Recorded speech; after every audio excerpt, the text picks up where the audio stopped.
Assalamualaikum warahmatullahi wabarakatuh. Bismillahirrahmanirrahim. Alhamdulillahirabbil alamin wassalatu wassalamu ala asyrafil anbiya'i wal mursalin wa ala alihi wa sahbihi ajma'in. Rabbi shrah li sadri wa yassir li amri wahlul 'uqdatam min lisani yafqahu qawli. Alhamdulillah, bersyukur kehadirat Ilahi dengan rahmat dan limpah daripadanya dapat kita bersua kembali dalam kelas PDPR pada hari ini bersama dengan Ustazah Rafqah binti Bahazan. Okey, murid-murid semua apa khabar? Harap semuanya bersemangat untuk belajar bersama-sama dengan Ustazah hari ini insya-Allah. Hari ini Ustazah akan ajar kamu tentang surah Al-Qari'ah. Surah Al-Qari'ah. Jadi Ustazah harap kamu beri tumpuan sebaik-baiknya, InsyaAllah. Sebelum kita memulakan pembelajaran kita pada hari ini, jom kita sama-sama baca doa dulu. Bismillahirrahmanirrahim. Allahumma aftah alaina hikmataka wa anshur alaina min khalaini rahmatika ya arhamar rahimin. Allahumma fakkihna fid din wa 'allimna ta'wil. Allahumma fakkihna fid din wa 'allimna ta'wil. Allahumma fakkihna fid din wa 'allimna ta'wil. Amin amin ya rabbal alamin. Okey.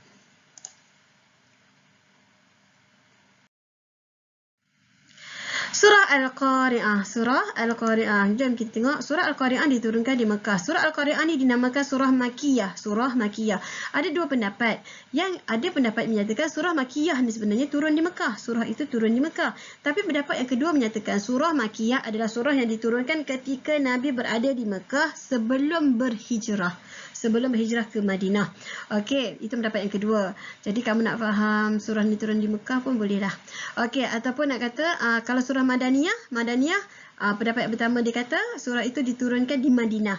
Manakala pendapat yang kedua menyatakan surah Madaniyah adalah surah yang diturunkan selepas peristiwa hijrah Nabi Muhammad. Okey, ini sekadar info untuk kamu faham insya-Allah. Okey, seterusnya surah Al-Qari'ah merupakan surah yang ke-101 dalam Al-Quran. Saya ulang banyak kali, benda basic. Benda ni basic. Kamu kena faham, kamu kena ingat sampai bila-bila. Al-Quran kita, Al-Quran yang menjadikan kitab panduan kita itu mempunyai 30 juzuk. 30 juzuk, 114 surah. 114 surah. Surah Al-Qari'ah merupakan surah yang ke-101. Surah yang ke-101 di dalam Al-Quran. Okey, surah Al-Qari'ah mengandungi 11 ayat. Surah Al-Qari'ah dia menceritakan tentang gambaran suasana hari kiamat. Yang di mana Al-Qari'ah ini merupakan salah satu nama hari kiamat. Kamu tahu tak sebenarnya dalam Al-Quran, hari kiamat itu ada 20 nama. Banyaknya Ustazah. Ya, ada 20 nama menggambarkan dahsyatnya hari kiamat. Kita nak kenal Allah melalui nama Allah. Kita nak kenal Allah melalui nama Allah yang 99 Asma'ul Husna itu. Asma'ul Husna, nama Allah. Bukannya kita kata nak menceritakan tentang macam saya ada nama saya macam Ustazah. Ustazah nama Ustazah Rafqah, anak Ustazah panggil Mama, adik-beradik Ustazah panggil adik. Itu bukan. Bukan, itu gelaran-gelaran kita. Itu lain. Faham tak? Nama-nama Allah yang 99 itu untuk kita kenal Allah.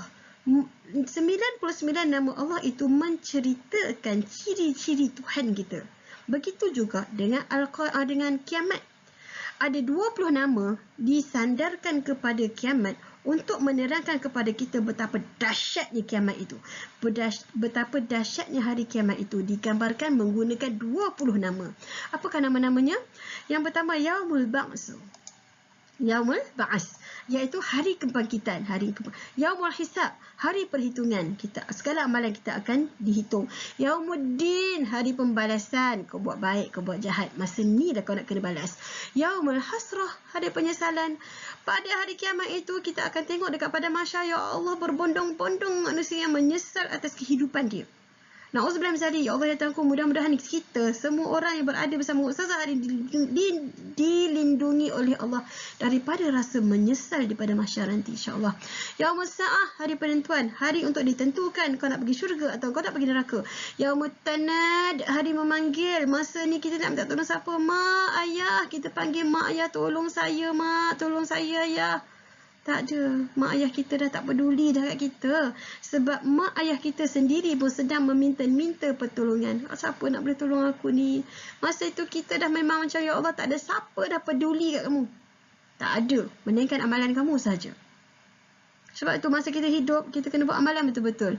Sebab akan tiba satu masa tidak ada sesiapa pun yang boleh membantu kita melainkan amalan-amalan kita sahaja. Sebab itu waspada ya. Yaumul Fasl, hari pemisah, hari keputusan. Maksudnya kita dipecahkan siapa golongan ahli syurga, siapa golongan ahli neraka. Yaumul Jam', hari berkumpul. Kita berkumpul di padang mahsyar. Yaumul Wa'id, hari yang dijanjikan. Ingat, ini hari kiamat, hari pembalasan. Adalah hari yang telah disebut-sebut dalam Al-Quran. Bermaksud hari itu, hari yang telah dijanjikan akan tiba. Mungkin kita rasa, ya Allah, menyesal aku tak percaya dulu. Masa ni memang dah ramai yang menyesal kan. Yaumul Khulud, hari yang kekal abadi. Bila kita bangkit, kita hidup selepas sakaratul maut, selepas tiupan sangkakala yang kedua itu, maka kehidupan kita adalah abadi. Tak ada mati-mati dah. Bila kita masuk dalam syurga, kekallah kita, bahagialah kita dalam nikmat yang berterusan.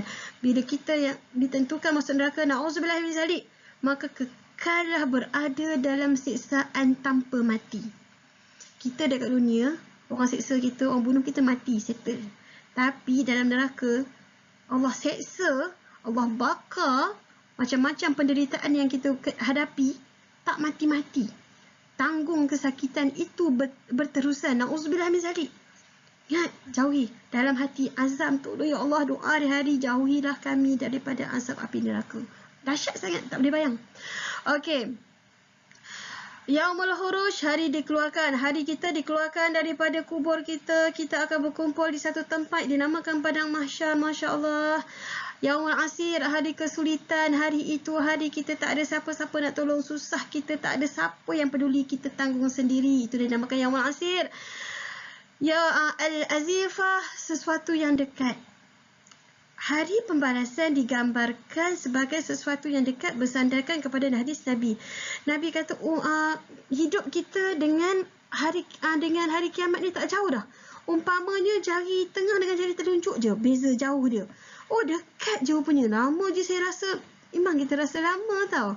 Tapi sebenarnya benda ni dah sangat dekat dengan kita. Maksudnya kita kena hati-hati sangat. Okey, beringat. Sahah, teriakan, bermaksud hari itu penuh dengan teriakan, dahsyatnya, na'udzubillah min zalik. Kemudian Tammatul Kubra, bencana besar. Maksudnya semua orang menjerit-jerit minta pertolongan, semua rayu-rayu minta pertolongan, semua yang terseksa menunggu perhitungan daripada Allah. Memang itu ada satu bencana yang besar. Itu belum masuk neraka lagi, itu baru dekat pada mahsyar. Allah na'udzubillah min zalik. Lepas tu Al-Qari'ah. Jadi inilah surah kita. Al-Qari'ah bermaksud ketukan keras. Ketukan keras maksudnya bila kita nak terjadinya kiamat itu, satu gegap gempita yang dahsyat terjadi pada dunia, sebab kita akan hancur tinggal debu tau. Kita bukan hancur sekadar pecah macam tu, tak. Maksudnya masa tu setiap yang ada di ciptaan Allah itu akan hancur tinggal debu. Debu. Bukan hancur pecah macam gelas kita pecah nampak kaca-kaca lagi, tak. Ini tinggal debu. Kemudian Al-Waqi'ah. Kamu tahu surah Al-Waqi'ah kan? Biasa kan ada family yang mak dia, ayah dia suruh dia baca surah Al-Waqi'ah. Ini Al-Waqi'ah. Al-Waqi'ah juga merujuk kepada hari kiamat. Kemudian Darul Qarar. Darul Qarar merupakan itulah tempat kita kembali. Darul Akhirah juga dikenali sebagai Darul Akhirah. Inilah 20 nama yang menggambarkan kedahsyatan hari kiamat. Okey. Ini sekadar saya bagi pengetahuan kamu, tak ada dalam buku teks. Okey, seterusnya.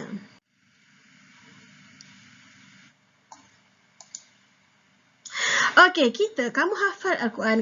Ustazah, perlu ke saya hafal Al-Quran? Ya, perlu. Kamu kena ada azam untuk hafal Al-Quran. Kenapa? Sebab Nabi Muhammad SAW dah berpesan, barang siapa membaca Al-Quran dan menghafalnya, maka Allah akan memasukkannya ke dalam syurga dan memberikannya hak syafaat untuk 10 ahli keluarganya, di mana mereka semua telah ditetapkan untuk masuk neraka. Cerita dia macam ni. Kamu hafal Quran. Hafal Quran, hafal kerana Allah ya. Jangan kata hafal Quran sebab saya rasa saya nak hebat pada orang lain, pada kawan-kawan saya nak hafal Quran, saya nak hebat pada orang. Itu tak boleh. Itu memang tak ada pahala. Allah tak pandang pun. Jadi kalau kita hafal Quran, kita kena ingat kita hafal Quran kerana Allah. Okey, bila kita hafal Quran, bila kita meninggal, Allah dah tetapkan dah. Okey, kamu hafal Quran, kamu layak masuk syurga. Lepas tu kamu masuk syurga, tengok, mana mak ayah saya, mana abang saya, mana kakak saya, mana adik saya. Kamu tanya malaikat, malaikat mana keluarga saya? Kemudian malaikat cakap, mak ayah kamu ada kat dalam neraka. Dalam neraka? Tetapi bila kamu hafal Al-Quran, kamu masuk syurga, kamu boleh minta doa dengan Allah, kamu nak selamatkan seluruh ahli keluarga kamu yang berada di dalam neraka itu untuk masuk syurga sekali dengan kamu. Nampak tak hebat? Masya Allah, azim, hebat. Kita tadi sudah cerita betapa dahsyatnya neraka kan? Siapa nak masuk neraka? Jadi kamu sanggup ke tengok mak ayah kamu tu masuk neraka? Tak nak kan? Jadi hafal Al-Quran. Bila hafal Al-Quran, kamu akan dapat hak syafaat untuk menyelamatkan ahli keluarga kamu atau sesiapa saja yang kamu sayang lah. Mungkin kamu ada best friend kan? Best friend kamu, ingat dulu best friend saya satu tolong saya nak selamatkan dia daripada neraka. Macam tu. Boleh 10 orang. Masya Allah, hebat. Alhamdulillah. Okey, jadi kalau nak hafal Quran, kita kena betulkan niat. Betulkan niat, saya nak pergi laju ya. Sebelum hafal Quran, pasti kamu berwuduk sebab kita nak halau syaitan. Syaitan suka kacau kita. Kemudian, kita kena pilih satu suasana yang tenang. Tak boleh hafal Quran di tempat yang bising. Susah nak ingat. Kemudian, kita gunakan Al-Quran yang sama. Tak boleh hari ni hafal surah Al-Quran guna buku teks. Lepas tu esok nak hafal surah Waqiah lagi nak guna buku, nak guna Al-Quran adik. Lepas tu nak pinjam Quran ayah, pinjam Quran mak. Tak boleh. Sebaik-baiknya bila kita nak menghafal Al-Quran, kita kena gunakan satu Al-Quran yang sama. Sebab kita nak biar ayat itu macam terbayang di mata kita. Nampak lalu je. Kan? Okey, seterusnya tak boleh putus asa. Nak hafal Quran memang kita akan rasa susah. Tapi tak boleh putus asa. Kemudian kita kena sentiasa ulang bacaan. Ulang hafazan. Walaupun kamu dah ingat, ya kamu dah ingat hari ni. Tapi kalau kamu tak ulang, kamu akan lupa. Sebab tu orang yang menghafal Al-Quran, kalau kamu perasan, kalau kamu jumpa, dia akan duduk sesaja, dia akan ulang. Sebab bila tak ulang, akan lupa. Seterusnya, kita kena minta bantu ahli keluarga untuk semak hafazan. Sebab kita hafal Al-Quran tak boleh syok sendiri. Takut ada kesilapan yang kita tak perasan. Jadi, bila kita hafal Al-Quran, kita kena minta tolong orang lain semak. Tolong semak. Okey, kemudian banyakkan berdoa, minta tolong pada Allah, bantu kita dalam proses menghafal Al-Quran. Sentiasa cari masa untuk hafal Al-Quran. Kita tak boleh buat Al-Quran sebagai hobi. Hobi ni apa maksud hobi? Hobi adalah sesuatu yang kita buat pada masa lapang. No, kalau kita fikir macam tu, kita sampai bila-bila tak ada masa untuk hafal Al-Quran. Jadi kita kena wujudkan masa kita untuk hafal Al-Quran. Kemudian kita kena jauhilah daripada perbuatan dosa dan maksiat. Sebab apa? Sebab Imam Al-Ghazali ada berpesan, ilmu itu cahaya dan cahaya Allah tidak akan diberikan kepada orang yang melakukan maksiat. Maksiat ni apa Ustazah? Maksiat ni boleh terjadi dalam banyak cara. Termasuklah mata. Paling senang sekali adalah mata. Kalau kamu sekarang ni mungkin kamu kecil, susah nak buat maksiat. Siapa kata susah? Tak. Mata kamu senang buat maksiat. Kamu tengok orang yang bukan orang, itu maksiat. Kamu tengok cerita-cerita tak elok, itu maksiat. Kamu bercakap benda tak elok, itu maksiat. Kamu mengumpat orang, itu maksiat.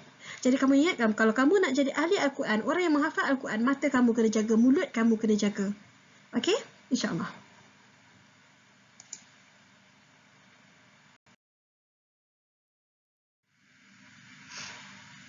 Okey, kita dengarkan dulu bacaan surah Al-Quran.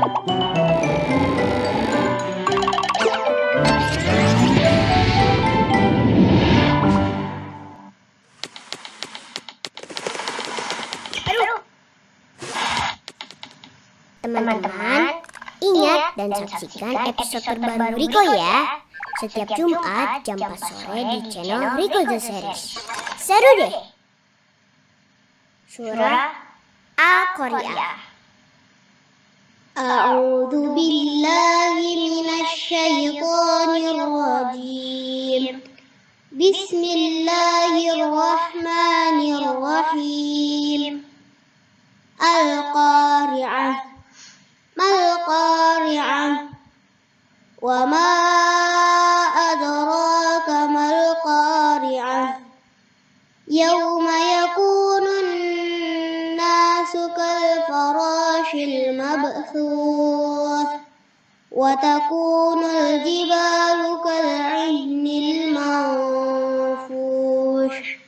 Fa amma man thaqulat mawazinuh فهو في عيشة راضية وأما من خفت موازينه فأمه هاوية وما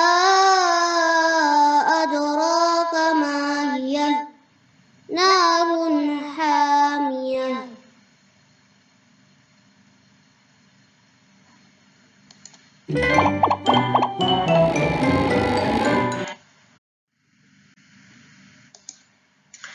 Okay, kita baca sama-sama. Bismillahirrahmanirrahim. Al-Qari'ah. Mal-Qari'ah. Wa ma adraka mal-Qari'ah. Yawma yakunun nasu kal-farashil mabthus. Wa takunul jibalu kal-ihnil manfush. فأما من ثقلت موازينه فهو في عيشة راضية وأما من خفت موازينه فأمه هاوية وما أدراك ما هي نار حامية. Okay.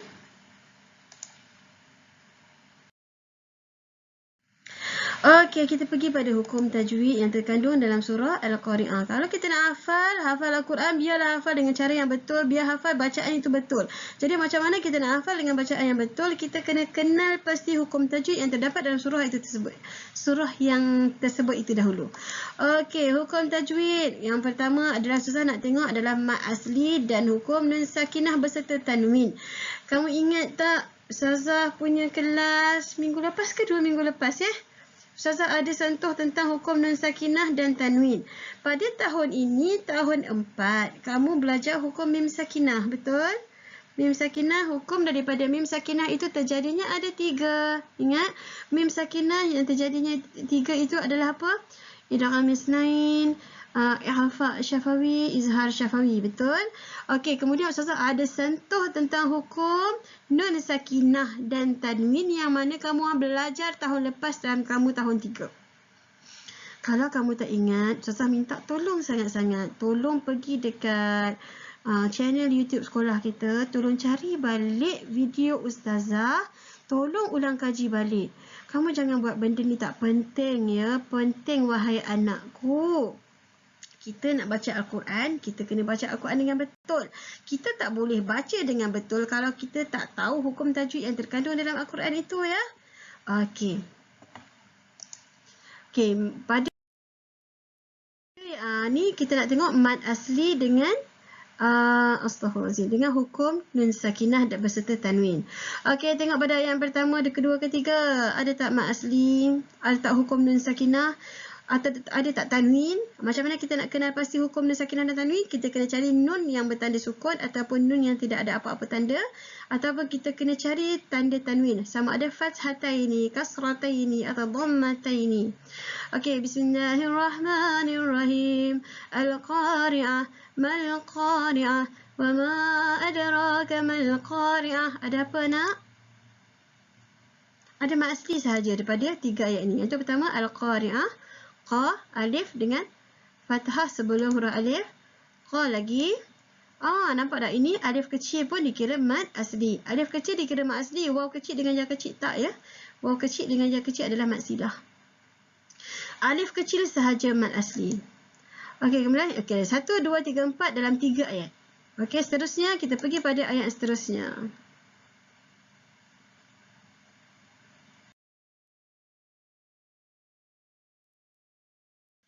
يوم يكون الناس كالفراش المبثوث وتكون الجبال كالعهن المنفوش.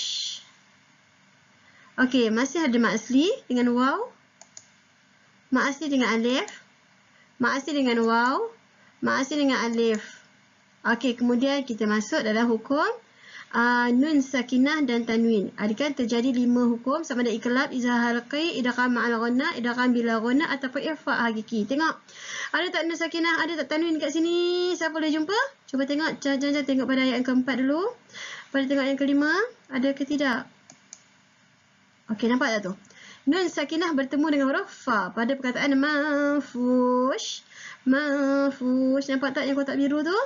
Dia adalah, hukumnya adalah ikhfa hakiki, nun sakinah bertemu dengan huruf fa. Okey, seterusnya, ayat seterusnya.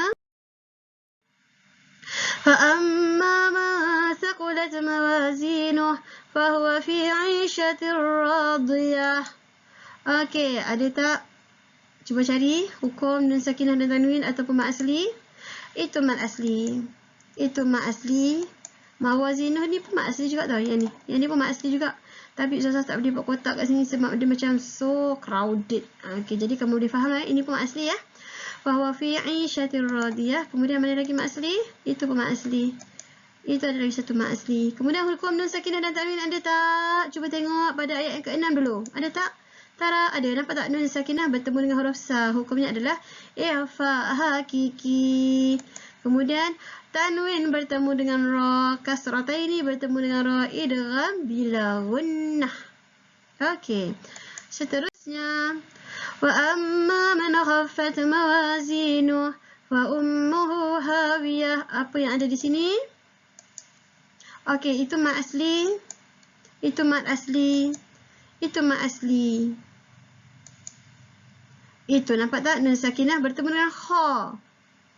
Nun sakinah bertemu dengan kha, izhar halqi. Izhar halqi.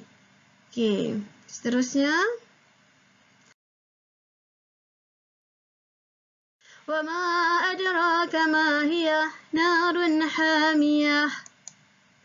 Mad asli. Mad asli. Apa maksud kat situ tadi lagi? Okey. Ini ada tanwin bertemu dengan huruf ha. Ha ni ini adalah mak asli satu lagi ya. Saya lupa dah tu. Ini mak asli satu lagi. Okey, ini tanwin bertemu dengan huruf ha. Hukumnya adalah izhar halqi. Ustazah, yang ni kenapa bukan mak asli? Kamu rasa tak ni? Dia wama. Ini alif. Sebelum alif fathah. Kenapa dia tak mak asli Ustazah? Okey, sebab dia dikira huruf mat. Ini huruf mat Alif ni huruf mat bertemu dengan hamzah. Huruf mat bertemu dengan hamzah di dalam dua kalimah. Ini nama dia mat jaiz. Tapi Ustazah tak nak sentuh, Ustazah bagi tahu secara rawak je kat kamu ni. Nama dia mat jaiz ya. Bukan mat asli. Sebab di huruf mat bertemu dengan hamzah selepasnya. Okey, seterusnya dah habis 11 ayat hukum tajwid yang Ustazah sentuhkan hari ini adalah mat asli dan hukum nun sakinah beserta tanwin sahaja kan? Harap kamu faham insya-Allah. Seterusnya kita pergi pula pada topik kedua adalah hafazan. Teknik-teknik kamu nak menghafal. Macam mana saya nak hafal Ustazah? Kalau ayat itu panjang, kalau ayat itu pendek senang. Okey, contohnya pada ayat yang pendek Al-Qari'ah, senang nak hafal. Okey, Al-Qari'ah, Al-Qari'ah, Al-Qari'ah, ulang. Teknik dia kena ulang, mesti kena ulang. Okey, arwah mak Ustazah pesan dia kata kalau nak menghafal ni ulang 40 kali. Setiap kali bacaan tu 40. Okey, sebab kita nak bagi lekat dengan kepala. Setengah orang dia tak perlu 40. Setengah orang dia ulang 3 kali pun dah boleh ingat. Setengah orang 10 kali. Kadang-kadang lebih daripada 40 pun ada. Bergantung kepada orang. Kamu jangan rasa orang susah. Untunglah dia senang hafal. Susah, saya hafal susah. Kamu kena ingat setiap kesusahan itu yang Allah tak sia-siakan ya. Setiap kesusahan yang kamu lalui kerana Allah. Allah akan beri ganjaran yang sangat besar. Sabar. Sabar, sabar. Orang yang paling ramai, ahli syurga yang paling ramai di dalam syurga adalah orang yang sabar. Okey, selagi mana kita rasa benda itu untuk Allah, buatlah. Kamu diberi pahala jihad kerana Allah. Kamu nak menghafal Al-Quran, kamu rasa susah. Susah kamu tak dipersia-siakan oleh Allah. Setiap kesusahan itu, setiap saat, setiap sebesar zarah kesusahan yang kamu rasa itu Allah akan beri ganjaran yang besar. Untung Untunglah kamu rasa susah hafal Al-Quran sebab maksudnya kamu dapat pahala yang lebih. InsyaAllah. Okey, kita tengok Al-Qari'ah, Mal-Qari'ah. InsyaAllah ayat yang pertama, ayat yang kedua tak ada masalah untuk hafal. Pada ayat ketiga kita akan rasa panjang sikit. Wa ma adraka mal-Qari'ah. Kalau rasa panjang sikit, saya nak buat macam mana? Kamu potong ayat itu. Contoh, kamu jangan contoh Quran kamu dengan pen merah. Ini contoh je. Faham tak? Kamu ambil pensel. Guna pensel. Ustazah sudah menghafal, sungguh Ustazah buat kaedah ini. Ustazah adalah salah seorang orang yang tak adalah sesenang sangat nak hafalkan. Allah beri ujian juga. Okey, jadi apa Ustazah buat? Ustazah akan potong-potong beginilah. Maksudnya kita pendekkan perkataan dia untuk kita mudah hafal. Okey, wa ma adraka. Kamu hafal dulu. Wa ma adraka, wa ma adraka, wa ma adraka. Kamu tengok dulu, ulang dulu. Wa ma adraka, wa ma adraka, wa ma adraka. Bila kamu rasa kamu dah boleh, kamu cuba pejam mata. Wa ma adraka, ulang. Wa ma adraka. Bila kamu rasa kamu yakin benda tu ingat, kamu baru ubah kepada potongan ayat yang kedua. Mal qari'ah. Ni tak ada masalah sebab sama dengan atas. Mal qari'ah, mal qari'ah. Bila dah ingat, gabung. Jangan kamu hafal potong-potong ayat, kemudian kamu pergi pindah ayat seterusnya tanpa gabung. Bila kamu tak gabung, kamu akan lupa balik. Jadi bila kamu hafal potongan-potongan ayat ini, kamu kena gabung. Wa ma adraka mal qari'ah. Wa ma adraka mal qari'ah. Wa ma adraka mal qari'ah. Bila dah dapat, baru pindah pada ayat yang seterusnya. Jangan tak dapat kamu dah pindah. Tak boleh. Okey? Jadi kamu akan bercelaru hafazan kamu. Bila kamu yakin kamu dah ingat, baru kamu pindah pada ayat yang seterusnya. Iaitu ayat apa? Yauma yakunun nasu kal farashil mabsus. Al-Quran ni kan, dia tak boleh hafal kopoh tau. Kamu tak boleh kata nak cepat ingat. Tak boleh. Al-Quran ni biarlah benda tu tenang, hafal tenang, ingatnya tenang, masuk dalam diri kita tenang-tenang. Jangan gopoh. Apa itu Ustazah laju je saja. Yalah Ustazah ajar laju. Sebabnya Ustazah nak jimat data kamu. Kan? Jadi bila kamu tak faham nanti, kamu ingatlah. Kamu tengok balik video ni lah. Okey. Pada ayat yang keempat pun samalah potong. Yauma. Ingat dulu. Yauma. Yakunun nasu.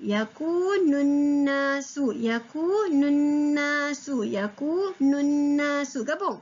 Yauma yakunun nasu. Bila dah ingat yauma yakunun nasu, baru pergi kal farashil. Dah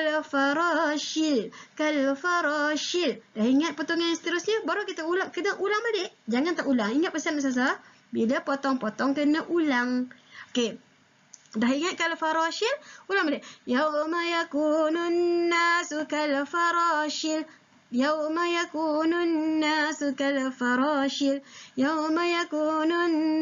kal farashil. Pergi pada potongan yang seterusnya. Mabthus. Bila hafal, pastikan kamu hafal dengan tajwid yang betul. Jangan berlebih kurang. Allah nak cepat Ustazah, tak apalah berlebih kurang panjang pendek. No. Nanti bacaan kamu akan jadi tak sempurna, hafazan kamu tak sempurna. Bila kamu dah membiasakan kamu menghafal dalam keadaan tidak sempurna, kamu baca tak sempurna. Okey, sebab itu beramai di kalangan murid Ustazah datang hafal, datang tasmid dengan Ustazah. Ya, ingat tapi bacaan dia huruf hara. Ya Allah, ya Tuhanku, tolong jangan buat. Jadi bila kamu menghafal, pastikan tajwid kamu itu betul ketika kamu hafal. Okey? Bila dah ingat potongan yang akhir sekali, baru kamu ulang balik. Yauma yakunun nasu kal farashil mabsus. Yauma yakunun nasu kal farashil mabsus. Yauma yakunun nasu kal farashil mabsus. Okey. Boleh? Jadi kamu hafal ayat yang keempat, dah ingat. Dah ingat ayat keempat. Kamu kena ulang balik pada ayat yang pertama. Sebab bila kamu tak ulang balik, nanti kamu akan lupa turutan dia. Jadi dah ingat ayat keempat, kamu ulang balik. Bismillahirrahmanirrahim. Al-Qari'ah. Mal-Qari'ah. Wa ma adraka mal-Qari'ah. Yauma yakunun nasu kal farashil mabsus. Masya Allah, Alhamdulillah. Mudah-mudahan Allah mudahkan usaha kamu untuk menghafal ya. Bila kamu dah ingat ayat keempat, 1 sampai 4, yakin dah ulang 2-3 kali, kamu baru pergi pada ayat yang kelima. Sama juga kaedahnya, potong. Supaya tak susah nak hafal. Watakunul jibalu. Kalau rasa watakunul jibalu panjang, kamu potong lagi. Watakunul jibalu.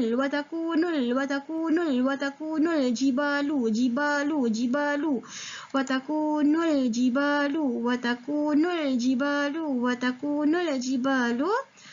Kal'ihnil. Ulang balik. Watakunul jibalu kal'ihnil manfush. Watakunul jibalu kal'ihnil manfush. Ulang balik pada yang pertama. Bismillahirrahmanirrahim. Al-Qari'ah. Mal-Qari'ah. Wa ma adraka mal-Qari'ah. Yauma yakunun nasu kal farashil mabsus. Wa takunul jibalu kal'ihnil manfush. Boleh? Ulang dulu adik. Okey, untuk hari ni, untuk minggu ni, cuba dapatkan ayat 1 sampai 5 dulu. Boleh. Kalau rasa boleh sampai habis 11, Masya Allah, hebatnya. Ada masa seminggu kan? Ada masa seminggu. Kalau rasa tak mampu, 1 sampai 5 pun cukup. Sangat dah, Alhamdulillah. Kalau rasa boleh, teruskan sampai 11, Alhamdulillah. Okey, Ustazah nak berhenti di sini dahulu. Yang mana kita akan sambung pada ayat yang seterusnya minggu depan lah, insya-Allah ya. Okey, bismillahirrahmanirrahim. Subhanallahumma bihamdika asyhadu an la ilaha illa anta astaghfiruka wa atubu ilaik. Wal 'asr innal insana lafi khusr illa alladziina aamanu wa 'amilus shalihat wa tawassaw bil haqq wa tawassaw bis sabr. Wabillahi taufiq wa hidayah. Wassalamualaikum warahmatullahi wabarakatuh.